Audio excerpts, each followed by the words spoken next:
Hi, a couple of things I'd like to share about Phil.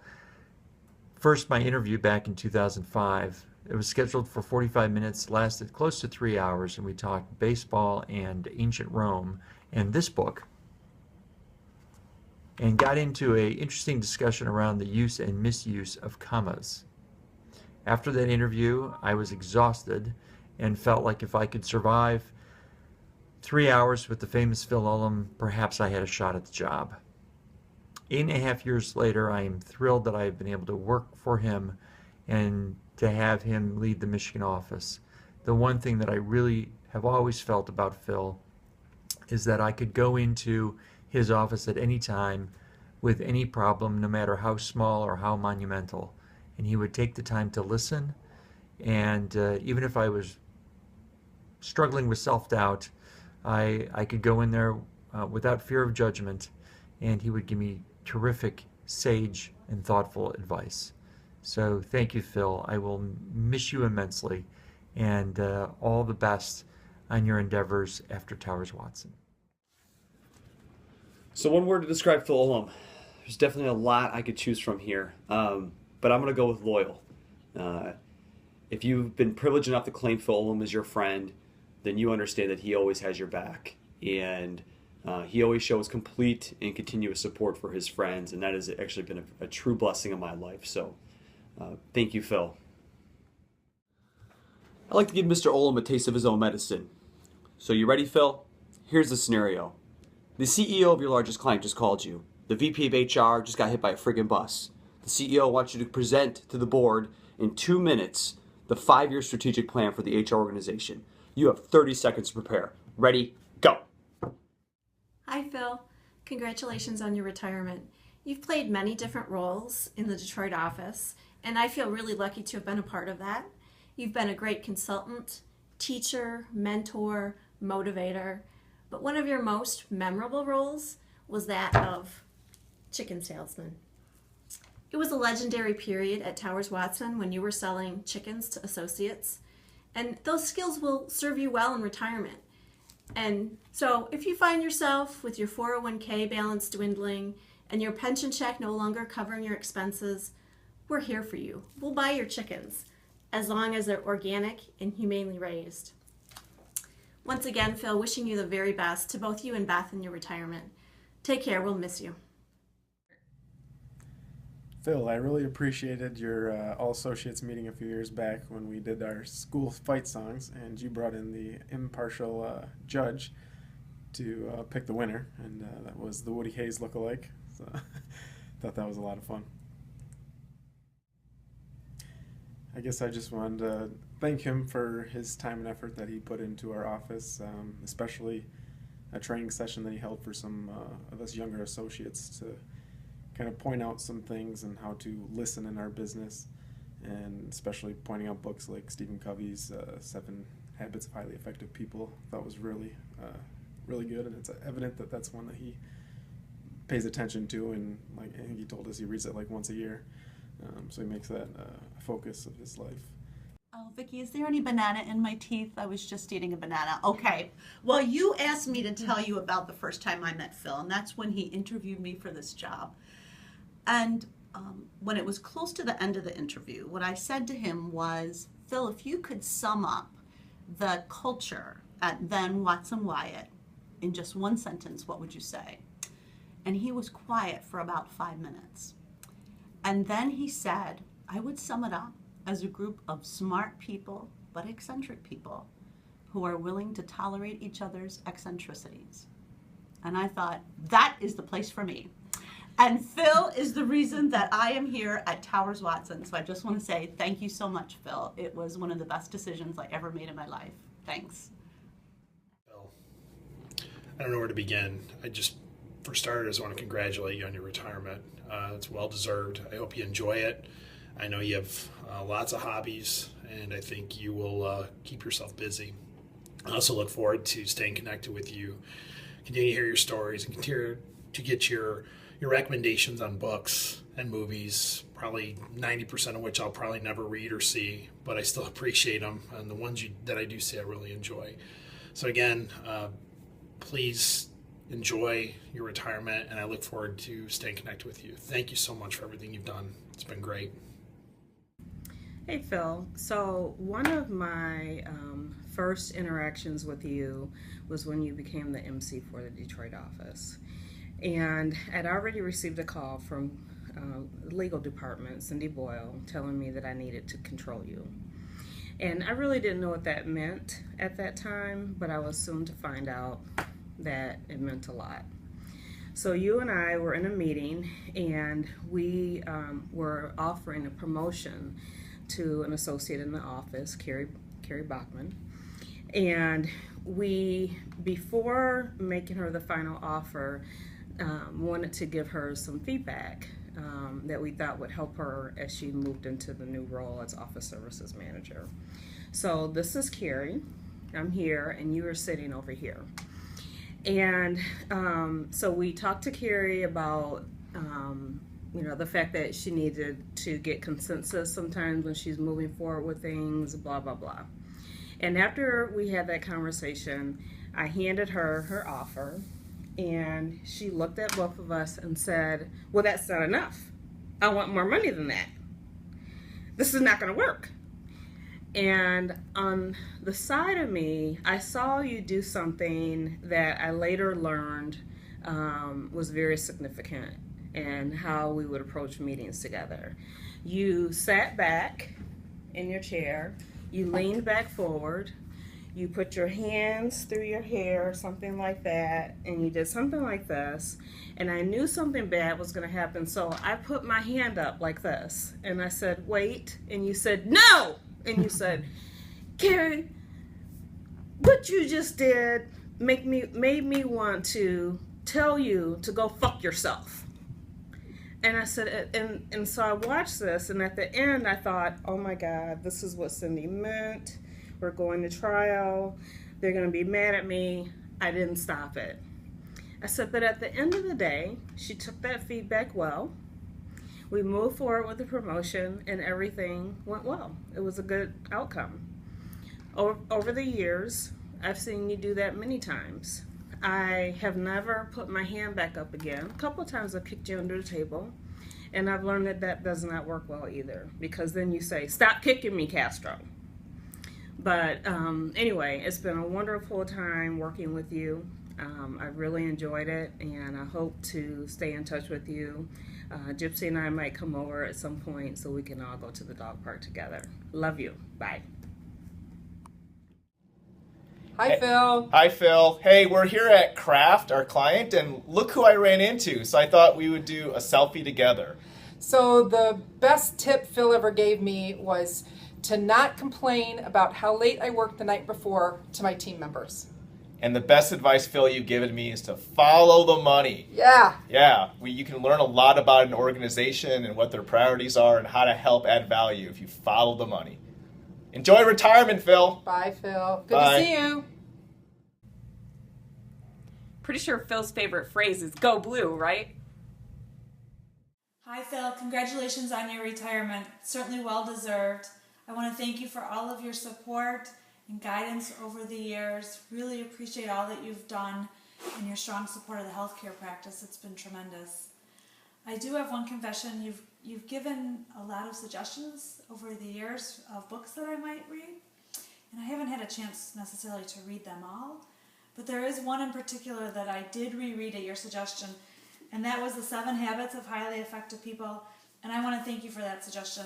The second time I read it, it was much better. I enjoyed it much more than the first time, and I've had an opportunity to recommend it to others as well. So thank you so much for that suggestion.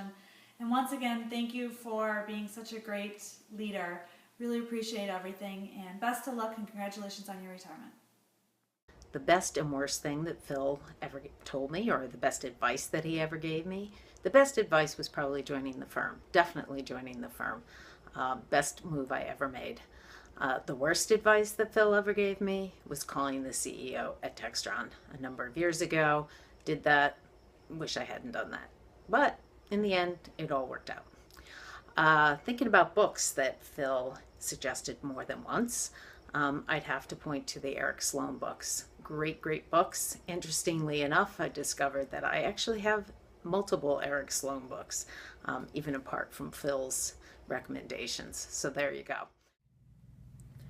Hi Phil, it's Craig Thompson. I just wanted to wish you best of luck in your retirement and thank you for all the time and effort you put into our Michigan office. I especially appreciated the Young Associates Leadership courses that you held for us over the course of the past year. Read a lot of interesting books and learned a lot from it.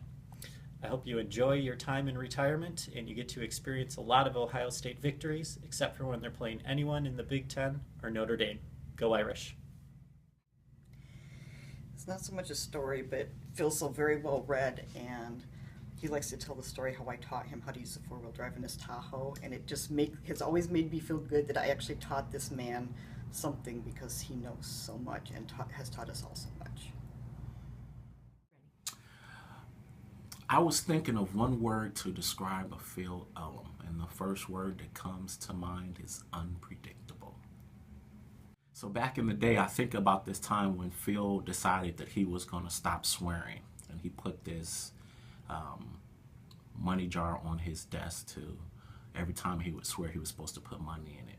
He did okay starting off, but he just swore too much that he decided just to stop putting money in there. But he did actually go cold turkey on his own, and he literally stopped swearing. But he did used to cuss like a sailor. One word about Phil. One word describing Phil would be volatile. One word describing Phil would be passionate. One word describing Phil would be self-determining. One word describing Phil would be self-aware. One word describing Phil would be ardent. One word describing Phil would be fervid. One word describing Phil would be caring. I would say Phil is intelligent without being an intellectual, and I know that because I read a book he suggested by Paul Johnson called The Intellectuals. One of my favorite stories about Phil is that my wife met him at the DIA, and after a few moments after he walked away, she said, "He's the nicest managing consultant you've ever had." So one day, Phil was educating Vicki and I on the process he uses for memorization, which was extremely complex and complicated. And Vicki and I just kind of stared at him with blank looks on our faces. But of course, to him, it was so easy. After he got done, he left the room, comes back about 10 seconds later and says, "Have you seen my glasses?" Yeah, they were on his shirt. Over the years, Phil has asked us all to read a number of different types of books, but I think my favorite book from Phil was a book titled Dress for Success. Seriously, Phil? I'm taking dress lessons from you? So, my best memory of Phil Ullum is a few years ago, where I just randomly sent him an email and said, "Hey Phil, can we wear jeans between Christmas and New Year's?" So he agreed. However, he sent that email to the whole country saying that because of Barb Brown, we could wear jeans for that entire week. I would imagine it was quite interesting to see all of the people that came back and replied to the email to me saying, "Thanks, Barb Brown." So I was instantaneously famous. Thanks, Phil.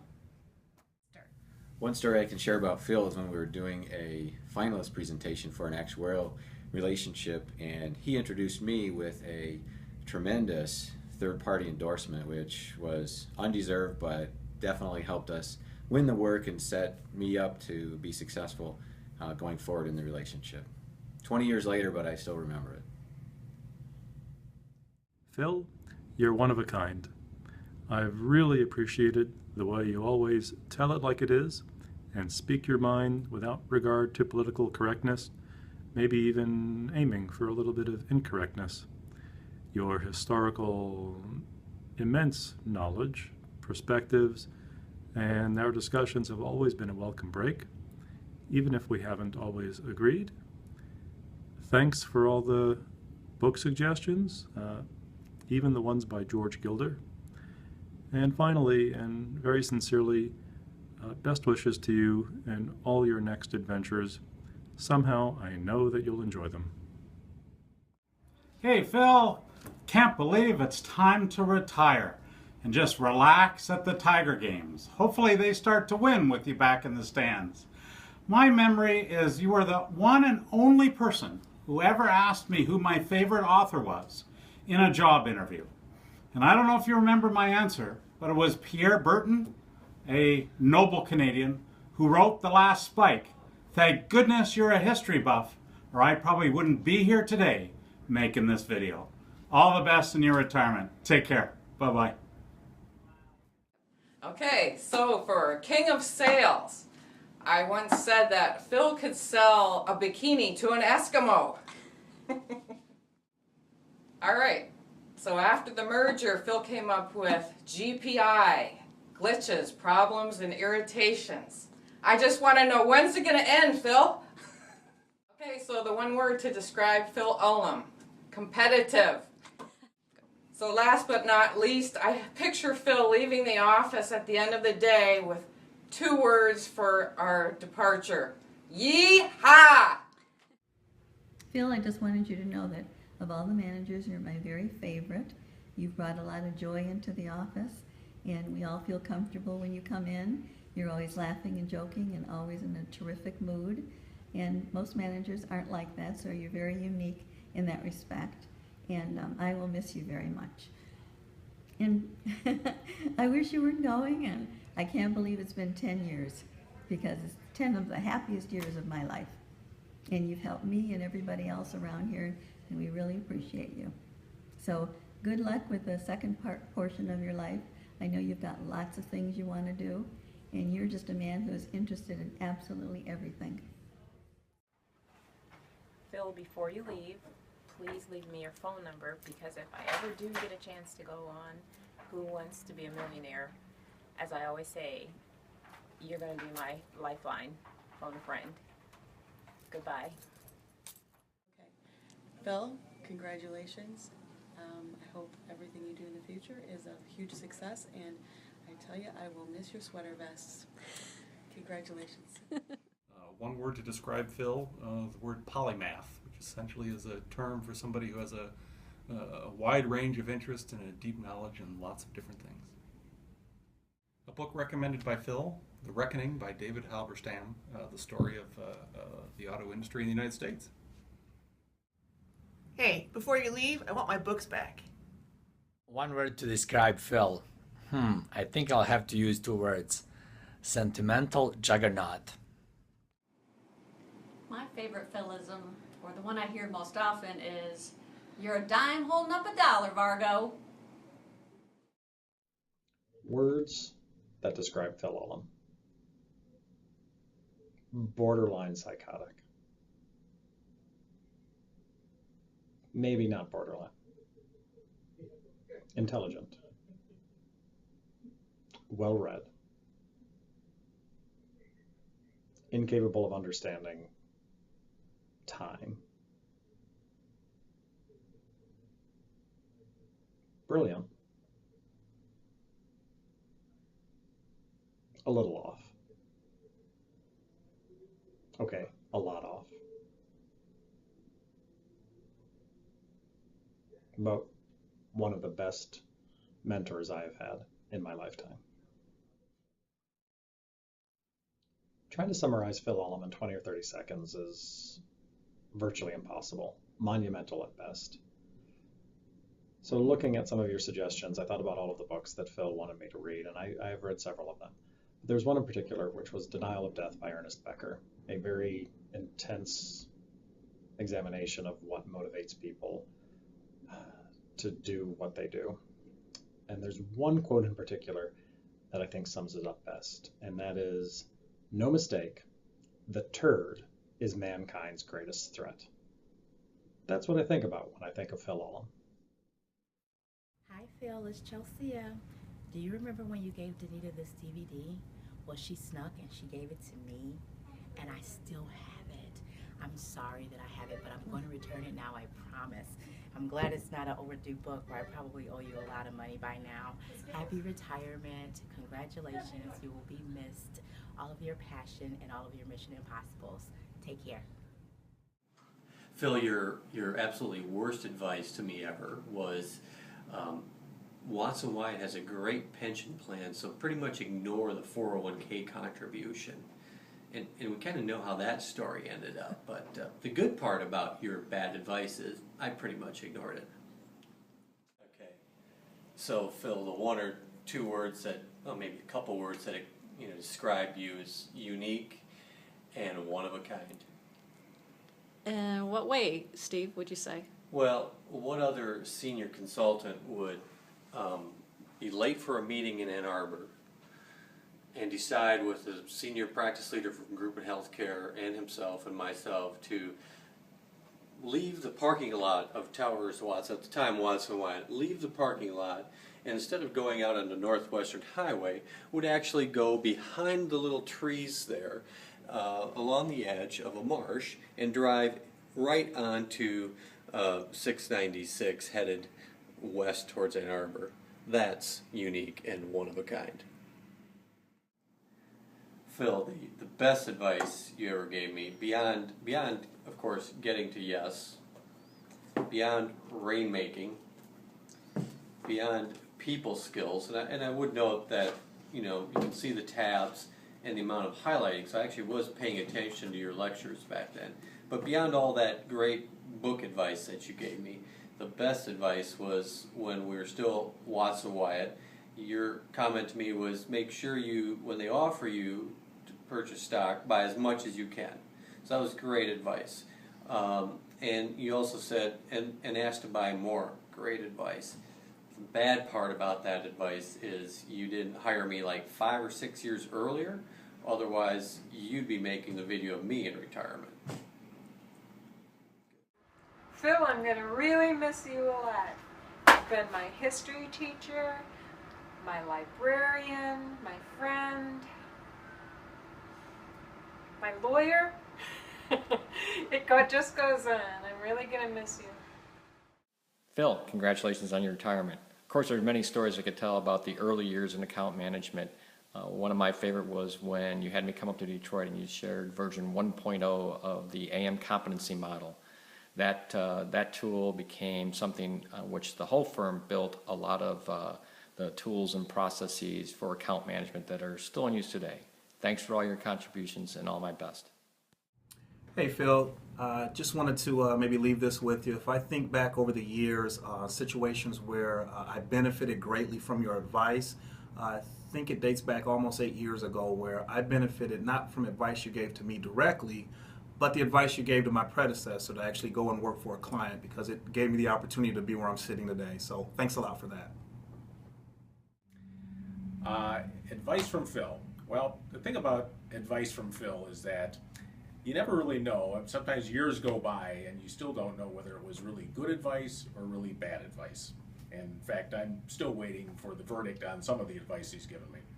But I will say this, that 22 years ago, he came to me and said, I think we ought to leave our nice, comfortable jobs at a competitor of ours and go to work for the Wyatt Company. And I can tell you, 2 months into that decision, I thought it was absolutely the worst advice I had ever gotten. But 22 years later, I'm still here, so I guess I have to say I have Phil to thank for that. My favorite Philism would have to be Phil's frequent and colorful use of the F-bomb. Pretty much anywhere, anytime, in front of anybody. I think anybody who has ever spent time with Phil in a public setting at some point or another has had this look on their face. Over the years, Phil has suggested dozens and dozens of books that I should read. Everything from business books to sports to philosophy, you name it, history, and I can honestly say that I've pretty much never read any of them. My advice for Kevin House as he steps into the leadership role following Phil would be basically two things. One is do a careful search of the office and burn any of that Ohio State crap that he leaves behind. And secondly, in the immortal words of Yogi Berra, that great philosopher, if you can't imitate him, don't copy him. Interestingly, I did prepare a few remarks, and I think it ties in very nicely to what you just saw. I won't going to be as funny or as well edited as what you just saw. And thanks to the folks who put that together and all of you that contributed. It's just awesome. I enjoyed watching it tremendously, even the third or fourth time here just now. But the reason I say it, I think it ties in well. I have known Phil for a long time. Just quickly, Phil and I were together at a competitor for 7 years. Then he moved on. He was smarter than I. He came here first. It took me another 7 years. And we've been together here at the firm for the last 15, of which I think 12 you reported to me, and all of the prior 7. So anyway, this guy has reported me for 19 years, and I'm still here to tell you about it, which is to my credit, I think.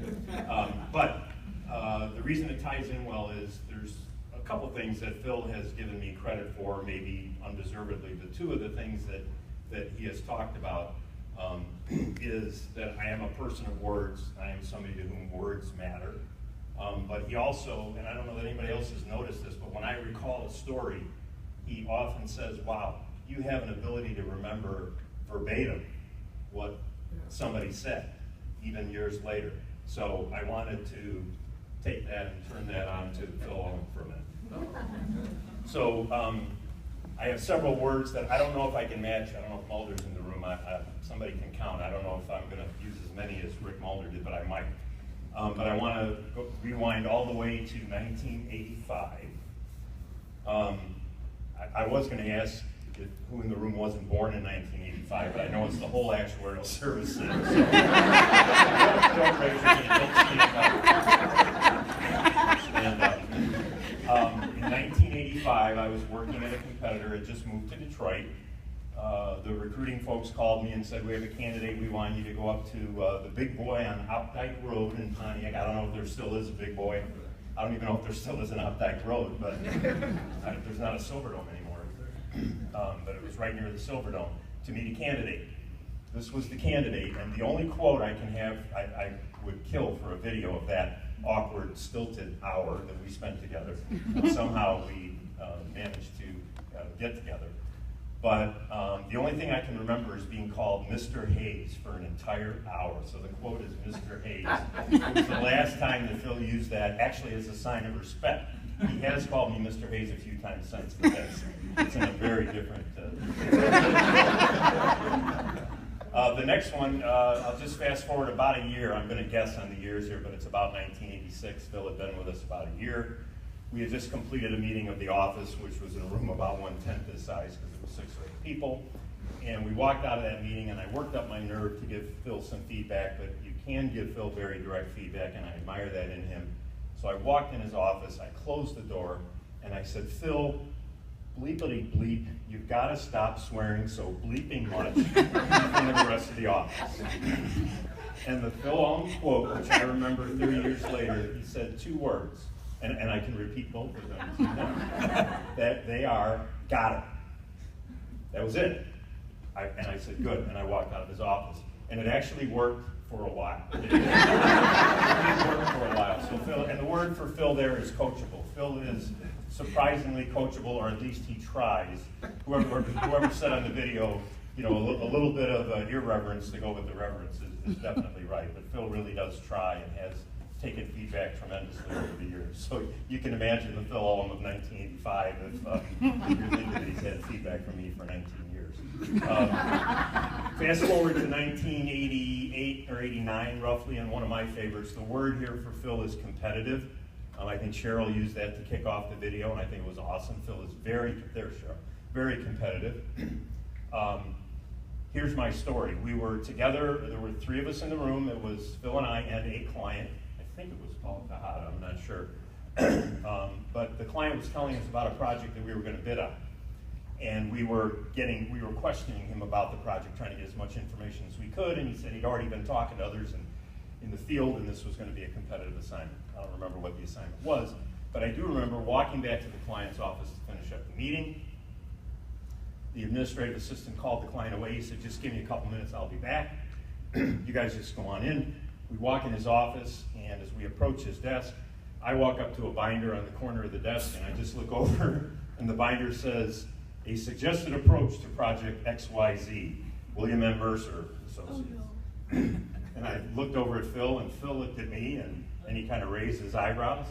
And I said, "You're not expecting me to look in there, are you?"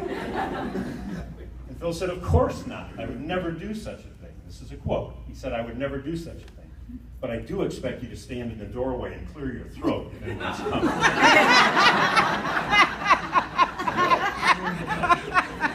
So Phil is competitive. A word that many alluded to, and it's probably just a similar word, is Phil is very advocating. The 80s went away, we parted company, so we were apart for 7 years. Then I joined the firm in 1999, so that's the year now is 1999. And I was the MC in Chicago.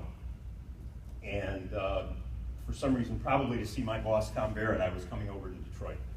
And Phil said, "I've got somebody that I really think you should meet.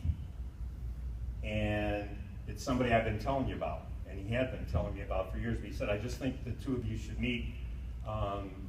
It's a real talent in our office, and it's somebody you ought to know." So I go to lunch with this person, we sit down, and I said, "I feel like I know you. I've been hearing stories about you for 7 years." And this person said, "Oh my God, are you kidding me? I was sick of Mike Hayes' stories. I was led to believe you were 8 feet tall." The person across the table from me was Kathleen Karchi. For those of you that know me, that turned out very well, and Kathleen says hello as well. But Phil is very advocating. He is such a cheerleader for his teammates, and that was the reason to share that story. All right, now a little different side of Phil. We come forward to 2000 or 2001. There were a couple people in the room that were here. There was a senior associate gathering in Charleston, South Carolina in July, it was just like you think it would be. I think we got the rooms really cheap. Yeah, Mark, yeah, the rooms were really cheap. And Phil was in a knowledge management role in corporate, briefly. And so there's 200 people sitting auditorium style, and it fortunately very well air conditioned, just well enough for half the people probably to doze off. But we're in an auditorium setting, and I was sitting next to Phil, and his counterpart for EMEA was up at the microphone addressing the group. And Phil just couldn't stand the degree to which this gentleman was aggrandizing himself in the way that he was building up what was being done in EMEA from a knowledge management perspective. And finally, he could stand it no longer. And the Phil Ullman quote, which was probably said in about the same tone that I'm speaking, except he didn't have a microphone, is, "You're a liar." I said, "Phil," and he said, "Well, he's lying. I mean, he's making this stuff up." So the word I would associate with that is principle. This is a man who is principled, and sometimes he defines his own paradigm, as Don Albaum alluded to in his comments on the video. But he is very, very principled, enough to speak out in a room with 200 of the most senior people in the firm. The next word I would use is prolific, and I don't know that there's not really a comic element to this one, but it really needs to be said. In roughly 2003, the legacy firm had a gathering of the CDG nationally, maybe 75 people, something like, felt like a pretty big group at the time. That group just met in Fort Lauderdale and was 200 and some people, but we were obviously a smaller organization then. And the gentleman that was leading that meeting had been talking to people at the break, and without any build-up or anything, he came back to the microphone, put everybody back in their seats, and said, "Before we begin, I just want to do one thing." It was kind of like the Chelsea moment here earlier today. Stand up if you ever worked in Detroit. This was all of North America, basically, CDG.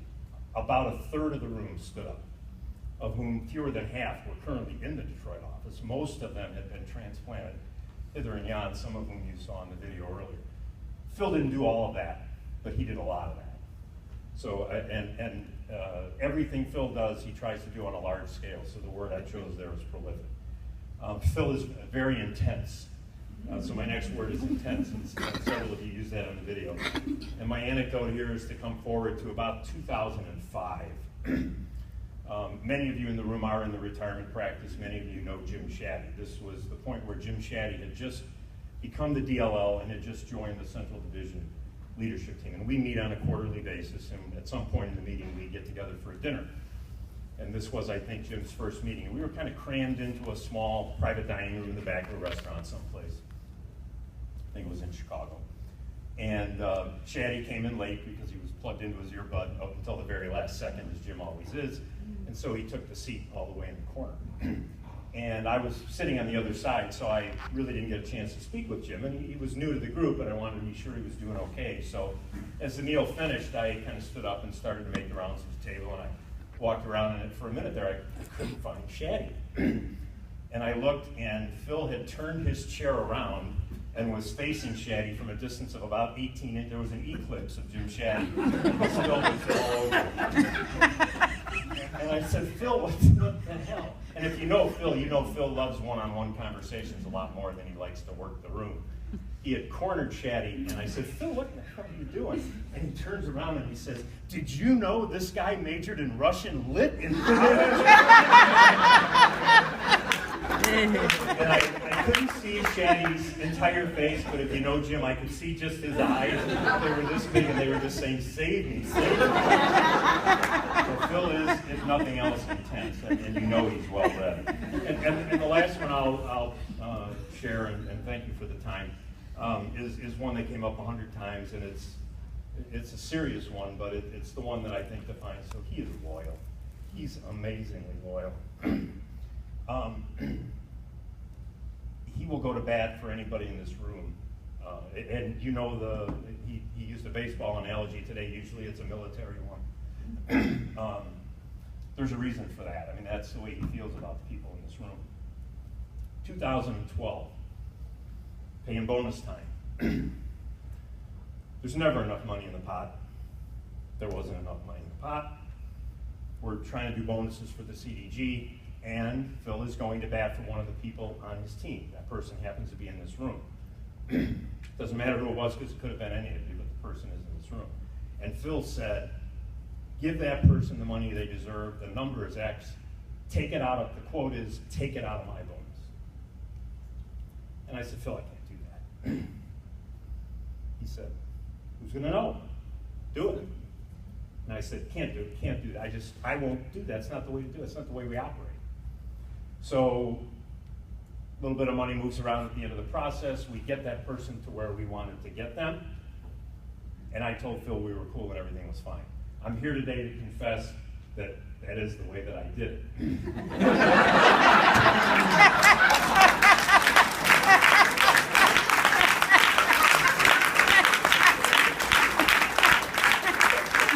I can say that to Phil because I don't think he minds. I also would say that if you want to speculate as to whether or not it was you, have at it. And I would also say that I realize in telling that story that Phil's going to be around for one more round of paying bonus. So take your shot. But he is amazingly loyal and an incredible advocate for his people and his colleagues. And that's my last word. Every email starts with good colleagues. He means it. He really means it. So, Phil, your footprint on the marketplace will be notable. Your footprint on the internal culture on this office is immeasurable. Okay. I had way too much to say that could be done in a clip. So, as you saw from the video and from Mike's words, Phil's had a lot of impact and he's given a lot of very valuable advice. And as members of the CDG, we get to hear the advice a lot more than the rest of you. So before Phil goes, I want to share some of the advice. Now, I can't share all of it because some of it lives and dies in the CDG. If you want to know, you got to join the CDG. We don't share it outside. So I'm going to start with when it comes to hiring people. I have two key advices. First, the question, can they manage their ego? From Phil's perspective, it's very important that you have an ego and that you have confidence and that you know what you're saying and you can defend a position. But it's equally and even more important that you know when to check that ego at the door to get a problem solved or do the right thing. Second, and my favorite, is this person a jerk? Now, Phil doesn't swear anymore, so it's jerk. But it wasn't always jerk. You can fill in the word that you want. But this is a really important one, and I think it shows in the culture. I think it shows in the $50,000 raised in the charities that we belong to. This is something we all have learned, and any interview process that Phil has been involved with, that's the first question, is the person a jerk? We don't want jerks here, so thank you for that, Phil. Next, when it comes to being a good consultant, and that's what we are all good consultants, and it doesn't matter what line of business, what practice, whether you're CDG, it's about being a good consultant. And in the CDG, we have a lot of material that we have to master. And the thought of mastering everybody's, as Carl said, it's not good for your mental health to know all of that stuff. But Phil's basic principle is you have to have a mental model. Whatever that model is, whatever makes the most sense to you, you have to have a mental model with which you can synthesize the information and sit down with the VP of HR, the benefits director, the frontline administrator, and assess and diagnose their problem and help them solve it. The second, which is my favorite, is have the courage to care. Our business is about working with people, and as Carl said, we're not about making a sale, we're about making a difference in their lives, and it's about caring about them from a professional perspective and from a personal perspective. And one of my favorite sayings that I think about every time I go to meet a client and I go to work with a client is, when you walk in the room and your client sees you, they should genuinely smile. And if they do, you know you've reached the state of trust, that they value you, and that they're truly happy to see you. That makes a good relationship. And when they succeed, we succeed. And lastly, when it comes to being a good team member in person, Bob Campbell talked about it, but it's the third-party sell. Phil is probably the best third-party seller I have ever worked with. And it's not because, it's because he believes it. He believes we have the best team. He believes you're better than you even think you are. And you heard it from Bob. He said it was undeserved. Phil believes it, and he can say it convincingly because he believes it. And it's something we should all take and remember with each other. And secondly, being a good coach. Anybody who's had the pleasure of doing one of Ryan's role-playing sessions know that being coached by Phil isn't always comfortable. It is always a challenge, whether you're thinking differently about a client or thinking differently about yourself. And most importantly, it's honest. He cannot be a good coach without being honest, and he is honest. So Phil, thank you for creating the CDG. Thank you for teaching us all how to be better and making us believe that we are better, and the impact on the culture and the team you've had. We'll miss you. Thank you. Now get into the business strategy. So like any good consultant, you learn to adapt to the situation. We have a number of slides about where we're going to go. We'll talk about that outside, because I don't want to be the person in between that lovely farewell to a wonderful person. Huge heart. To me, that's the thing that I cherish the most. And in particular, I don't want to go into the stories and say goodbye, because a lot of things I value in order to continue. And I really look forward to it. You're the one person I can sit there for 2 hours and talk about obscure movies. Enjoy it, so. I think Phil will be in all of our lives for many years to come. I literally have about 5 slides that we're not going to go into. A couple key things. One, those of you, I've worked with just about everybody in this room in some way, shape, or form, have a good sense of what I believe in, and really a lot of the things that I believe in are carry the legacy of Phil and everybody who's sort of been in this office, and particularly in the leadership of this office and the lineage of the MC role, with maybe a little blip about 10, 12 years ago before Phil was in that room. Some of you know what I'm talking about. The one thing we're going to do, the one thing about me, much like Phil, I'm very competitive. Mike did throw down the gauntlet. I don't like seeing negative numbers. I don't like creative accounting, exclude this, exclude that. I just like to win. It's part of the reason I don't golf as much anymore. That is what it's going to really be about, is winning and having pride in it, and having pride in this place. I had a couple opportunities to do other things in the business. chose this. I want to be here. I believe in this place. I believe in this market. You know, Carl couldn't have said it any better. You know, I've had the privilege to work with a lot of our colleagues all over the place. This is truly a special place. It's a place the company believes in. You know, it's evidenced by the service center and all the growth we have. We have slides in here which demonstrate we have almost 300 people in Michigan. Not too long ago, it was 250. I mean, this is a place that's growing. So it is an absolute joy to be part of this. I'm absolutely honored. I'm intimidated a little bit by stepping into Phil's shoes, but I think I'll leave it at that. We'll get into more of the tactics and things we're going to really do.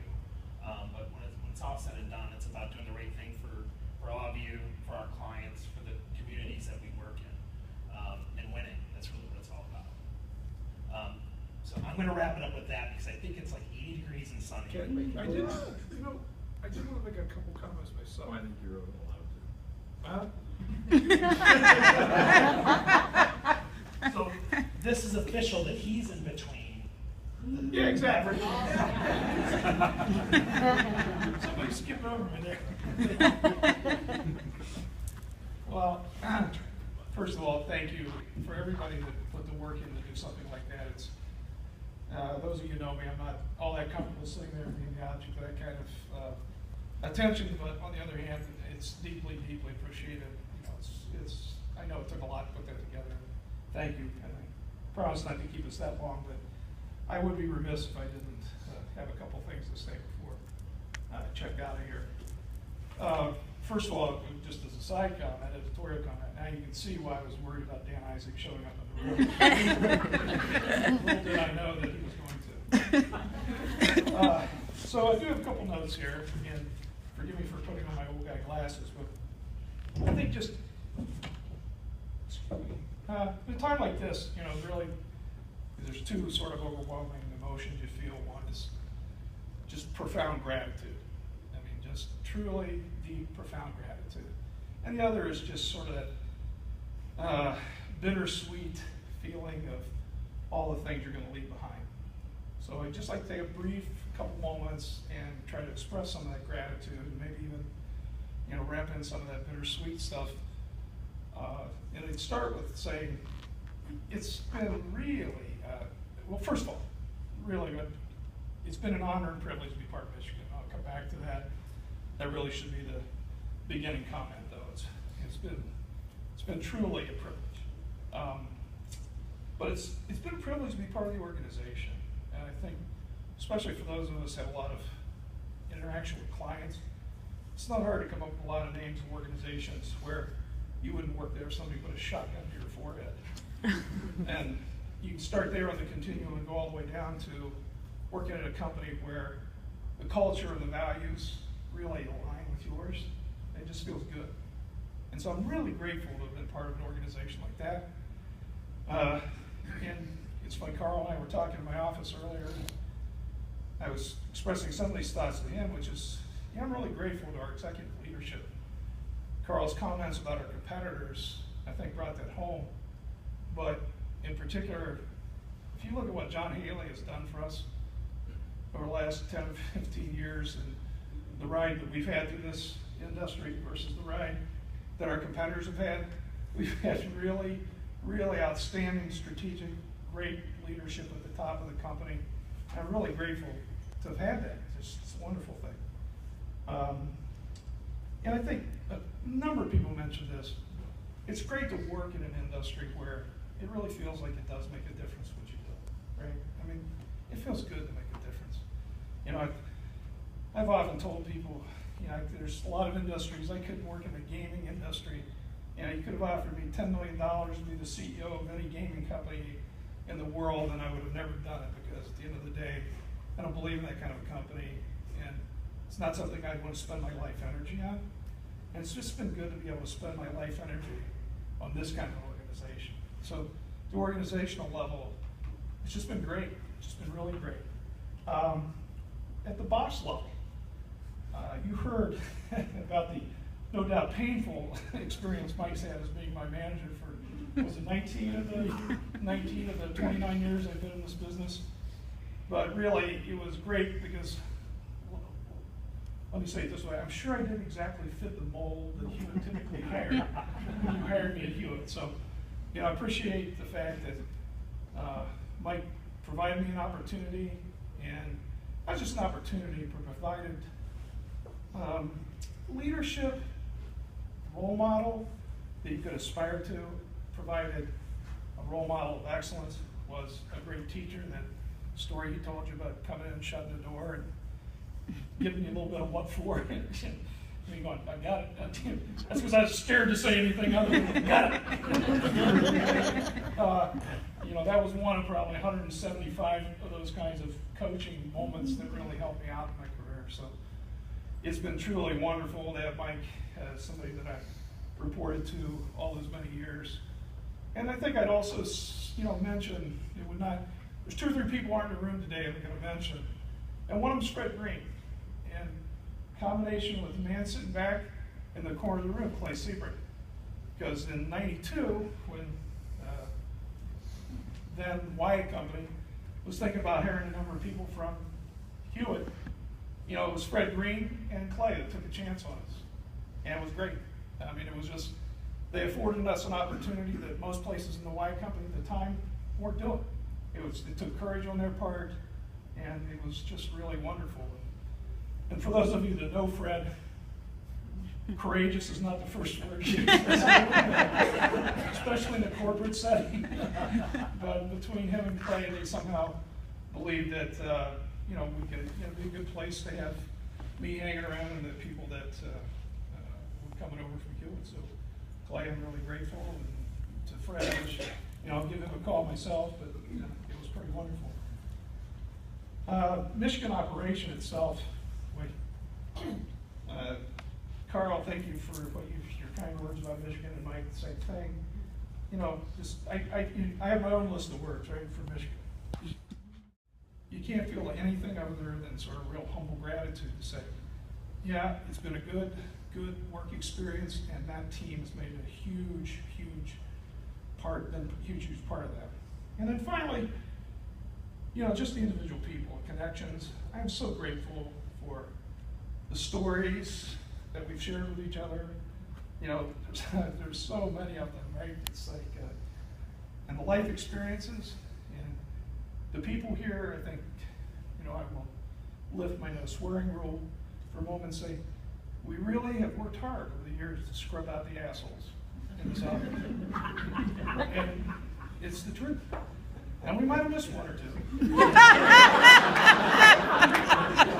know who you are.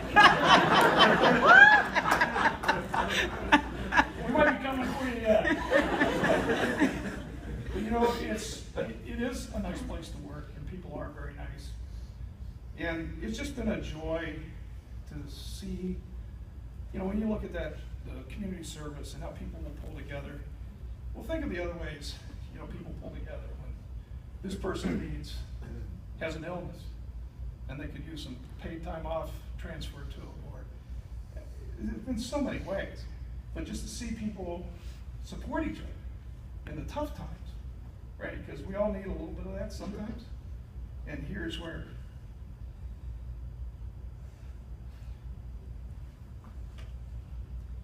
You know, I didn't cry for Frank Scribua.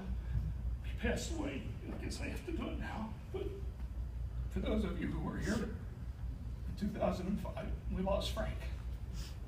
It was a horrific time. It was the worst of times. It really was. And I miss him. As I said when we spoke his eulogy, Frank was great because he made me want to be a better man when I was around him. He was a good guy. And him not being here is a real loss for us. But, you know, we've all been through a lot of tough times. When I think through the difficulties some of you guys have had and how you fought through them, the life-threatening situations, the difficulties with children and all those things, and I've seen how our colleagues rally around each other and support each other. It's just been, I'm so grateful to be part of such a good group of people. And you know, also the celebrating the good times, right? The marriages, the graduations, the children, the promotions, all those things. It's just, those, that's really the bittersweet part of it. I love hearing your life stories. I love hearing those experiences. I love sharing your passions about this or that. And it's been wonderful. And so I will miss that tremendously. So for all those things, I feel just a deep, deep gratitude. So one last time, I'm just going to say thank you very much.